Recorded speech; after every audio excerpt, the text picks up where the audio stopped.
Chers spéculateurs, bonjour et bienvenue dans notre vidéo hebdo du samedi. Donc comme d'hab, on fait le point sur le marché des cryptos et notamment sur l'EOS. Donc on est en train d'avoir quelque chose d'assez intéressant pour l'OS. On va y revenir en début de vidéo. Je vais aussi parler du Bitcoin, de l'Ethereum. Je fais le point sur les indices internationaux. Là, au cours de cette semaine, on a une petite décharge, mais vous allez voir si c'est grave ou si c'est pas grave. Et enfin, dans la dernière partie de la vidéo, donc la troisième partie de la vidéo, on fait un point apprentissage, pédagogie, spéculation. Donc c'est pour vous apprendre à spéculer, que vous ressortiez de cette vidéo, pas seulement avec, comme je le dis, avec du poisson que je vous donne à manger, mais pour que vous puissiez apprendre par vous-même à pêcher votre poisson. Et on va notamment concentrer notre attention cette semaine sur l'or, sur le graphique de l'or en mensuel et en trimestriel pour vous apprendre à détecter la prochaine vague de hausse du super cycle sur l'or.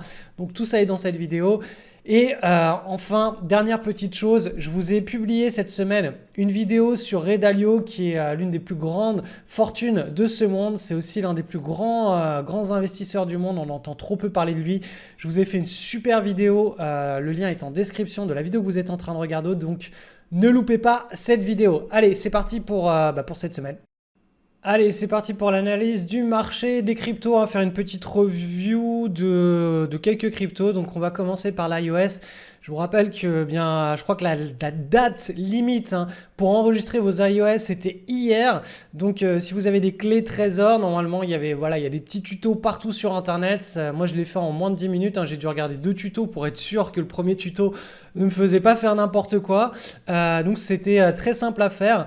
Mais voilà, normalement vous avez dû enregistrer vos iOS vous avez dû les enregistrer. Donc on avait quand même plusieurs trimestres pour le faire. Et la date butoir était hier. Quoi qu'il en soit, donc sur l'EOS, on va parler EOS parce qu'à chaque fois je me trompe avec mes termes anglophones, je ne parle pas anglais, je lis juste. Donc qu'est-ce qu'on a ? On a un point d'inflexion qui est en train de se mettre en place ici. Donc, vous voyez que là, on a cassé la dynamique de hausse. On est sur un énorme pivot à long terme. Je vous rappelle que quand ce pivot va casser par le haut, s'il casse, mais il y a quand même de fortes chances pour qu'il casse. On verra ça dans les prochaines semaines et dans les 2 prochains mois. Si on casse, boum, là, ça va être vraiment une vague. Ça peut partir très très haut, très très fort. Bon, pour le moment, on n'est pas dans ce genre de considération. On va rester les pieds sur terre sur ce qui se passe à plus court terme. Donc là, la dynamique de hausse, elle a été cassée ici le vendredi 11 mai. Donc on est en train de corriger. Et là, on a un point d'inflexion qui est en train de se mettre en place. Alors ce point d'inflexion, ça peut très bien être une stabilisation au sein de la dynamique baissière. À ce moment-là, si ça casse par le bas, eh bien tout simplement on ira rejoindre ce niveau de support qui est ici, qui est cette zone en fait, la zone des 10-8 euros.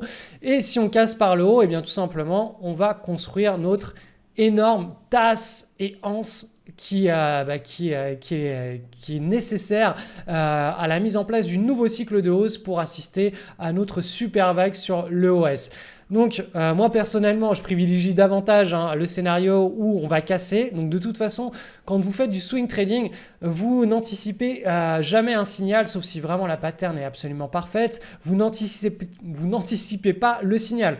Donc là tout simplement il va falloir attendre que tout simplement que ce pivot casse à la hausse avec une séance sur le OS qui soit haussière et qui dépasse ce pivot pour ensuite vouloir prendre position pour aller chercher ensuite la résistance qui est ici. Et pour ceux qui souhaitent comme moi simplement prendre la prochaine vague du super cycle, eh bien vous restez en dehors. Vous attendez qu'on ait notre signal ici, qu'on ait une énorme tasse et anse, qu'on ait notre signal de hausse ici et qu'on prenne la position pour plusieurs mois, plusieurs semaines. Donc je pense que c'est peut-être plus facile à voir si on passe le graphe en échelle logarithmique. Voilà. Là, on voit mieux la tasse et anse. Donc, ça ferait une grosse tasse comme ça et une autre anse. Et vous voyez que c'est assez typique des swing trades que l'on essaye de prendre en hebdo ou en daily. C'est ça, c'est une hausse au préalable, une énorme tasse avec une anse, avec des fluctuations qui sont de plus en plus faibles. Et le breakout ici, on prend la position. Voilà, moi c'est comme ça que je trade. Je tire pas sur tout ce qui bouge. Après voilà, chacun fait comme il l'entend. Mais là actuellement, voilà, pour ceux qui veulent prendre ce signal d'achat, si casse à la hausse, sachez que l'objectif c'est la petite résistance et vous voyez que la taille du mouvement est relativement faible, hein. En fait, si vous prenez la position ici, vous mettez un stop en dessous. Vous êtes prêt à gagner ce que vous êtes prêt à risquer et vous avez une chance sur deux pour que ça arrive. Donc autant vous dire que c'est de la bourse. Allez, c'est pas de la bourse casino, mais presque. Pour moi, il n'y a pas vraiment d'intérêt à aller perdre son temps, perdre son énergie sur des trades où vous risquez de gagner 1 pour perdre 1. Alors que là, si on prend ce genre de position, si on prend une position sur un nouveau plus haut, là, on est prêt à gagner 10, 20, peut-être 30, peut-être 40 fois ce que l'on est prêt à perdre. Vous voyez la différence, hein, c'est vraiment de garder ses munitions, de garder les cartouches sur son compte de bourse, hein, vraiment son argent, uniquement pour les meilleures opportunités. Et pour ça, il faut être très patient. Il ne faut pas tirer sur tout ce qui bouge. Il ne faut pas être hyper actif et se dire plus je trade, plus je gagne d'argent. Non, moins on trade et plus on gagne d'argent parce que quand on fait un trade, c'est un trade qui est vraiment tel un sniper.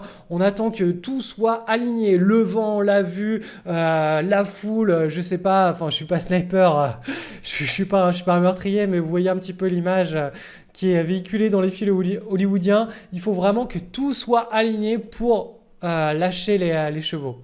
Donc ensuite, on va aller voir quoi? On va aller voir un petit coup sur le Bitcoin puisque c'est quand même le roi des cryptos. Donc on est toujours dans une dynamique de baisse actuellement, hein. L'objectif, c'est le support, hein. On est dans un énorme range et à court terme, on est rentré dans une dynamique de baisse.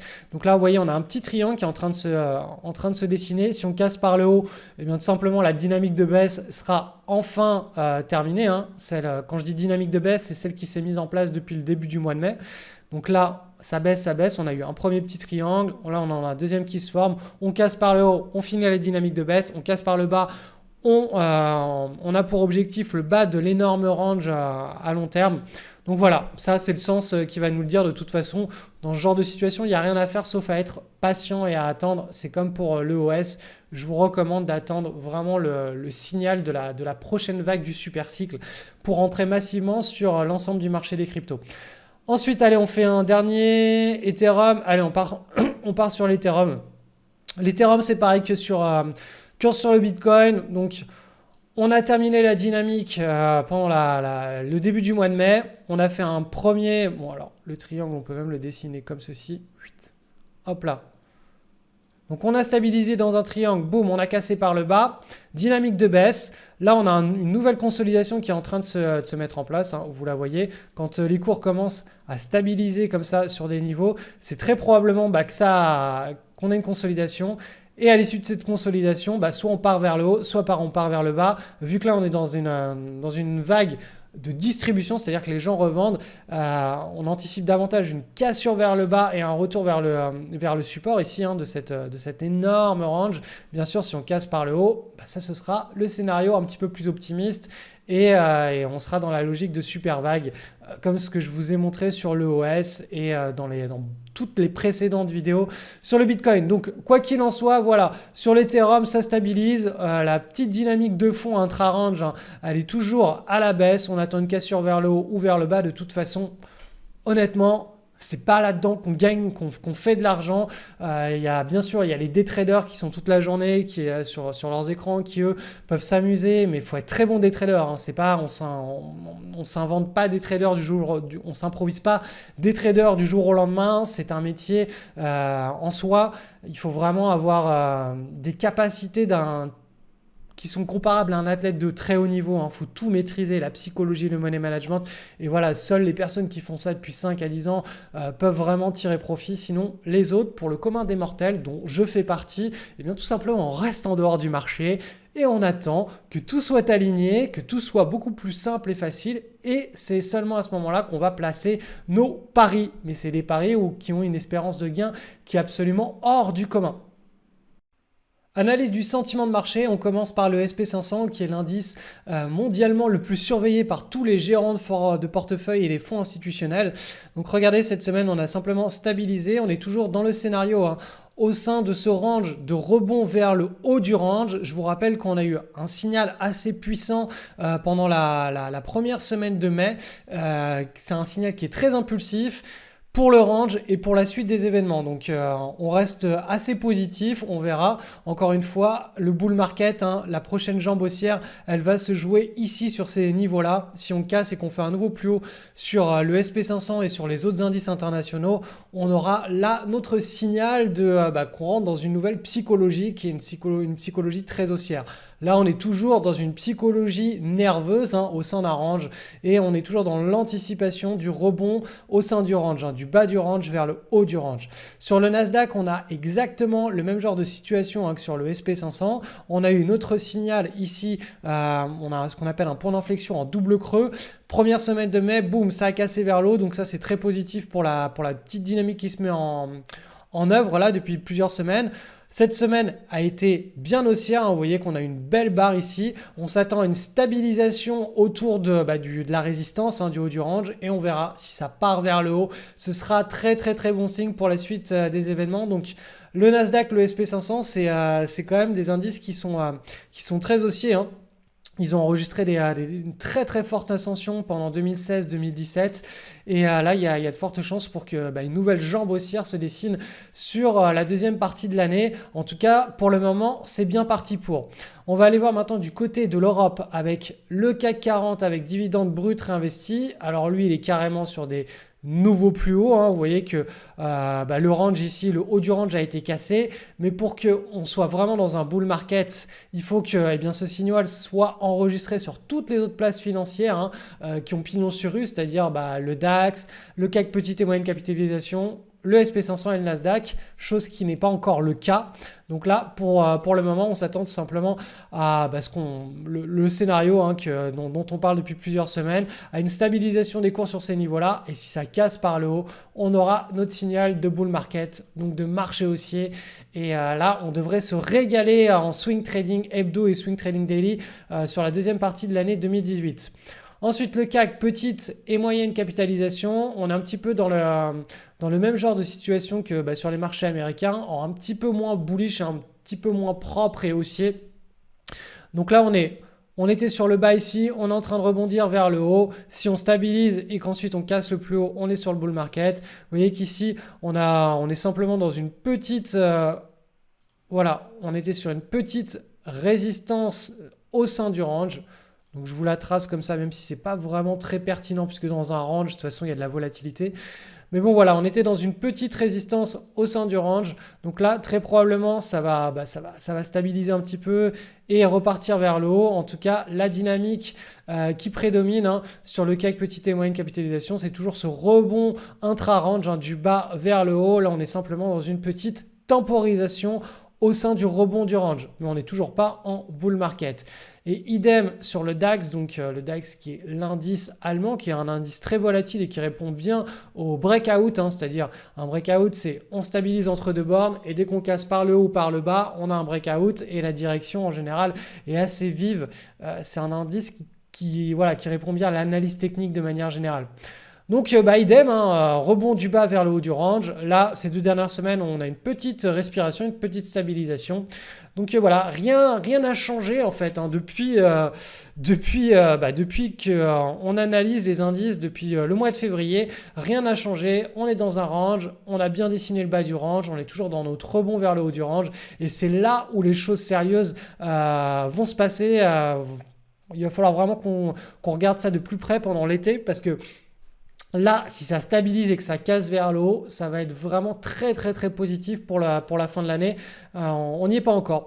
Donc là, pour le moment, on est dans un range, ça veut dire qu'on trade avec le bas de notre échelle de money management. Si vous tradez avec un money management de 1 à 2% de risque par trade, en ce moment, vous tradez avec 1%. Et si on rentre en marché haussier, vous traderez avec 2%. Si vous tradez avec 0,5 et 0,8% de risque par trade, en ce moment, vous êtes sur du 0,5%. Et si on rentre en marché haussier, vous serez sur du 0,8%.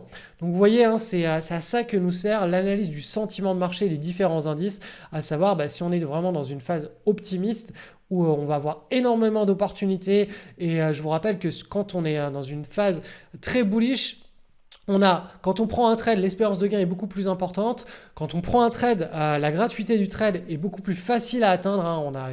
On enchaîne les trades gratuits et on se retrouve avec un réservoir de trades gratuits qui devient de plus en plus conséquent au fil des mois et des trimestres sans augmenter le risque du portefeuille puisqu'on a toujours exactement le même money management, le même niveau de risque qui est connu à l'avance, quel que soit le type de marché dans lequel on va spéculer.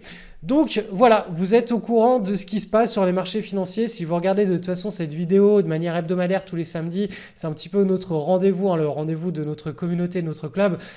Vous n'êtes absolument pas étonné de ce qui se passe en ce moment. C'est dans la continuité de ce que l'on dit depuis plusieurs semaines.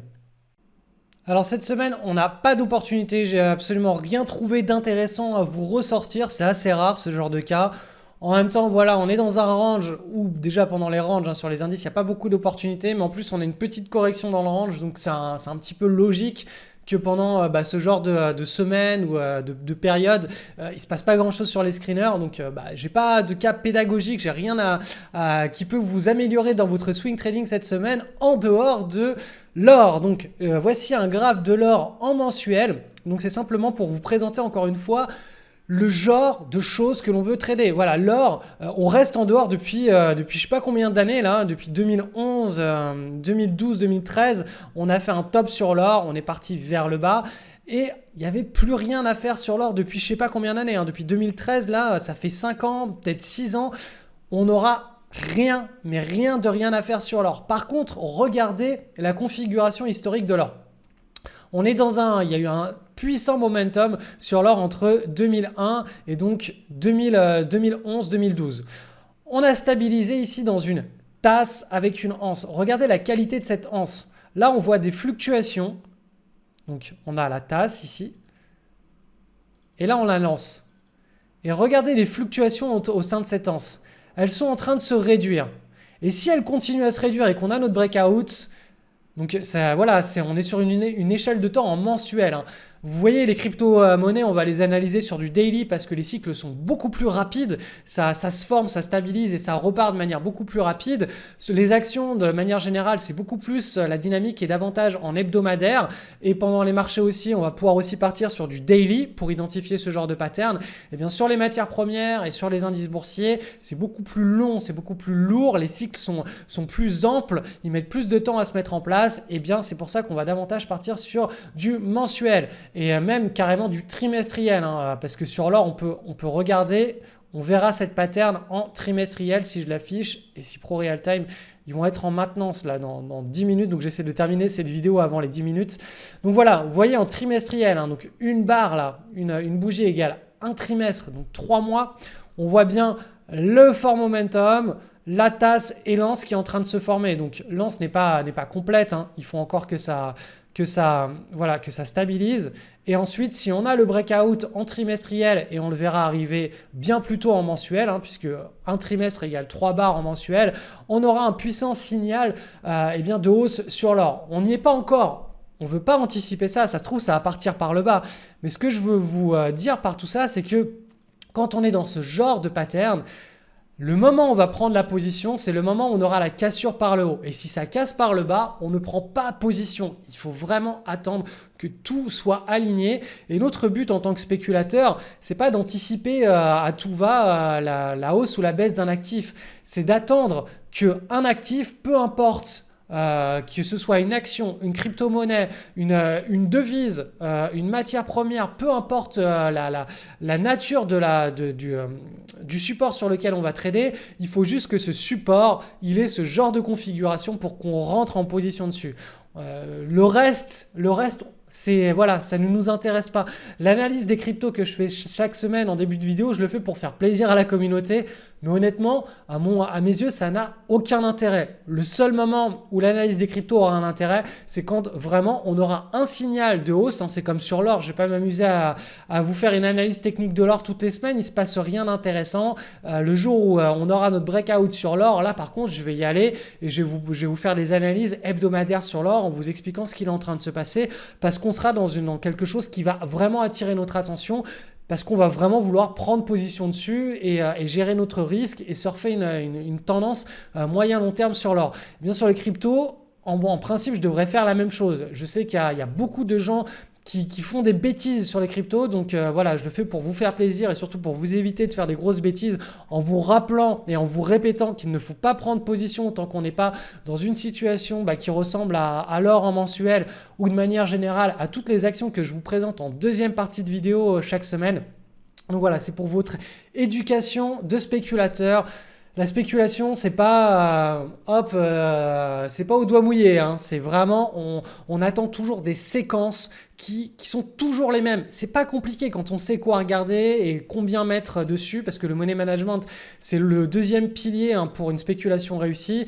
Voilà, c'est pas parce qu'on a une belle opportunité que cette opportunité va réussir. Donc le money management va nous permettre, quand on a une série d'opportunités qui foire tout simplement parce que voilà, ça reste des statistiques, et bien que notre capital ne soit pas rogné, ne soit pas trop mangé, qu'on est peut-être -5, -6, -7% dans les pires cas de notre vie de swing trader, mais que sur du moyen long terme, on ait des rendements qui soient 5 fois, 6 fois, 7 fois supérieurs en moyenne à ce que l'on est prêt à vivre en drawdown sur l'année. Donc voilà, c'est comme ça que tout ça s'organise. Donc voilà, il n'y avait pas d'opportunité sur les actions cette semaine. Donc je vous ai présenté un cas d'école sur l'or. Alors, il y a quelques jours, je vous ai publié une vidéo qui s'appelle Ray Dalio, le secret de l'homme qui a gagné 8500 fois au loto. Le lien de cette vidéo est en descriptif de la vidéo que vous êtes en train de regarder actuellement. Donc, cette vidéo, en fait, c'est l'adaptation de mon papier que j'avais publié sur mon blog la semaine dernière. Je sais qu'il n'y a pas beaucoup de monde qui aime lire, donc c'est pour ça que je fais des adaptations de vidéos de mes papiers. Donc, les grands investisseurs qui inspirent les nouvelles générations sont nombreux. Parmi eux, on cite souvent les noms de Warren Buffett, Benjamin Graham ou même Jesse Livermore. J'admire ces électrons libres. Par contre, je n'ai jamais été inspiré au plus profond de moi-même par leur vision du monde. Ray Dalio est la plus grande source d'inspiration de l'histoire de la bourse, à mon sens. Il fait partie des 100 plus grosses fortunes du monde et pourtant Ray Dalio est moins connu. Son histoire est pourtant une success story à l'américaine. Il était ruiné, il s'est battu, il a vaincu, il est devenu riche. Mais il y a quelque chose de très différent chez cet homme. Quand il entame une conversation, il fait à chaque fois exploser les barrières de la pensée prémâchée et superficielle. Il va tellement en profondeur dans ses raisonnements qu'on ne peut qu'être bouleversé par chacune de ses interventions. On ressent chaque fois une puissance intérieure phénoménale qui s'exprime sous la forme d'une parole calme et confiante. C'est comme si Attila était doté du cerveau de Einstein et de la pensée de Bouddha. Cette alchimie est née d'un système que Ray Dalio applique à tous les niveaux de sa vie, c'est-à-dire au niveau des relations personnelles, professionnelles, au niveau de la bourse, de la santé et de tout ce qui gravite dans son écosystème. C'est une sorte d'aimant à valeur ajoutée. Cette valeur s'accumule sans limite. Pas étonnant que dans la thématique bourse, cela se traduise par une fortune colossale.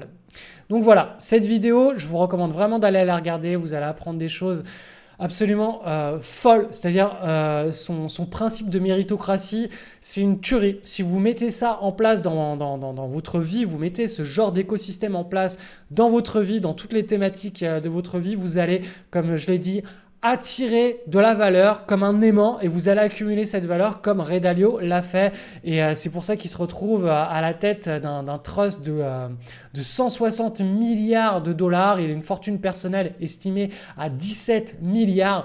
Donc vraiment c'est assez impressionnant pour quelqu'un qui était totalement ruiné dans les années 80. Et il va vous expliquer son secret en fait, tout simplement. Enfin, je vous explique comment il a réussi à mettre en place ce cercle vertueux dans sa vie et comment vous pouvez vous en servir. Il y a aussi son modèle de portefeuille que j'explique qui permet d'avoir une performance extrêmement régulière qui bat l'inflation, donc qui vous permet de conserver votre pouvoir d'achat et de faire mieux que votre pouvoir d'achat.